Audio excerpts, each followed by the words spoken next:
Hello বন্ধুরা, তোমরা সবাই কেমন আছো? আশা করি সবাই ভালো আছো, আর আমিও খুব ভালো আছি। তো নন্দিনীর ব্লগিং চ্যানেলে তোমাদের সবাইকে অনেক স্বাগত।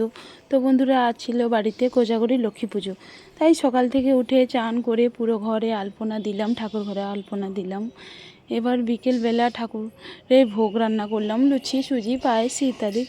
তারপর ঠাকুর ঘরে গিয়ে ঠাকুরকে অভিষেক করে নিলাম পঞ্চামৃত দিয়ে, দুধ, দই, ঘি, মধু, গঙ্গা জল দিয়ে। তারপর অভিষেক করানোর শেষে আমার পিছনে ওই ঠাকুরের পিছনে দেখো, ওখানে একটা সিংহাসন আছে, আমি ওখানে ঠাকুরটাকে বসাবো, বসিয়ে পুজো করব।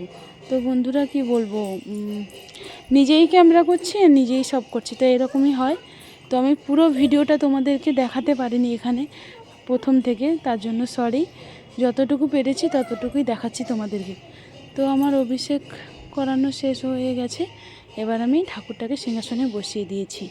ঠিক আছে, বসিয়ে এবার পুজো শুরু করে দেবো আমি।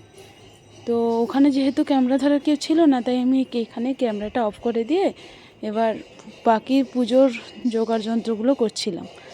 তো দেখতেই পাচ্ছ, বাকি পুজো জোগাড় যন্ত্র হয়ে গেছে, ঠাকুর বসানো হয়ে গেছে, ঘট বসানো হয়ে গেছে, পুজো প্রায় শেষের মাথায়।